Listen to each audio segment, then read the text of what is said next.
Indrembava eo amin'ny tontolon'ny asa nahazo ny fankasitrahana ny Prix de bonne pratique avy tamin'ny Atoa Michel Sidibé Mpanantanteraky ny ONUSIDA sady Sekretera jeneraly lefitry ny Firenena Mikambana ny orinasa Ambatovy androany noho ny fandraisany andraikitra amin'ny fampiarana ny tsy fanavakavana eo amin'ny ivitoeram-pampiasana mba ahatratrarana ny tanjona hoe taona aotra eto Madagasikara hoarantsika ny akon'izay.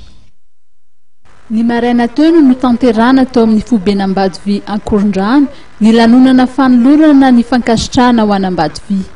Ny natao teto androany moa zany dia fitsidihana izay nataon'ny Mpanantanteraky ny ONUSIDA izay tonga eto Madagasikara dia tonga koa izy zany nanolotra karazana amboara ho an'ny Ambatovy noho ny ezaka izay nataon'ity orinasa ity mikasika amin'ny ady amin'ny VIH/SIDA.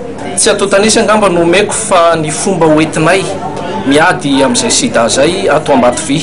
Ny voalohany indrindra aloha angamba izay iarahana amin'ny orinasa rehetrarehetra dia ny fanentanana, fanabeazana, fa eo ihany koa zay zavatra lehibe indrindra angamba dia tafiditra ao anatin'ny sotoavina ato Ambatovy ray amin'ireo sotoavina anankitelo ny fandraisana andraikitra amin'ny lafiny ara-tsosialy dia tafiditra amin'izay ny ady amin'ny VIH/SIDA zany. Ka fanampy ny fanabeazana izay niresahako teo dia misy ireo karazana fomba fetina miady amin'ny sida rehetrarehetra izay tanterahana ato Ambatovy avokoa ary hatramin'ny taona 2024 nakaty izay voalazantsika teo dia efa ireo mpiasa rehetrarehetra ireo tany amin'ny 5,2 alina tany no vita nanaovana an'izay fanentanana sy fanabeazana izay.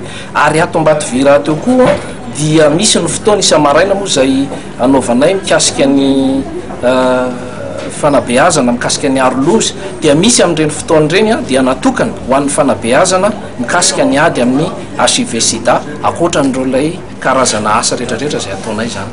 Nambaran'Andriamatoa Marc Plamondon filompon-tantanàna Ambatovy fa voninahitra ho azy ireo ny mandray ny fankasitrahana avy amin'ny ezaka ataony amin'ny ady amin'ny VIH/SIDA. Manantena ity tompon'andraikitra eo anivon'ny orinasa Ambatovy ity fa ho tonga ohatra arahan'ny orinasa hafa miasa eto Madagasikara ireo ezaka ataon'izy ireo momba izany ary manantena ihany koa izy fa ny fiaramientana no ahafahana manampy amin'ny fisorohana ny fanapariahana ity arety mandoza ity. Ny Mpanantanteraky ny ONUSIDA dia nanantitrantitra fa zava-dehibe ny fisian'ny fiaramiasa amin'ny sehatra tsy miankina hiadiana amin'ny VIH/SIDA. Tsy aivina fa tafiditra tanteraky ao anatin'ny fandraisana Ambatovy andraikitra eo amin'ny lafiny sosialy ny ady atao amin'ny VIH/SIDA. Mahery ny 3,000 isa-taona ireo mpiasa nahazo fanabeazana sy fanentanana tamin'ny Ambatovy ary mihoatra ny 2,000 ireo fitiliana an-tsitrapony totosaina hatramin'ny taona 12. Vondrona miankina sy tsy miankina amin'ny fanjakana maro no miara-miasa amin'ny Ambatovy amin'ny fanantanterahana ny ady atao amin'ny VIH/SIDA mba ahatratrarana ny tanjona fototra dia ny fitazonana ny tahan'ny fitrangan'ny VIH/SIDA eo anivon'ny mponina ho ambanin'ny iray isan-jato.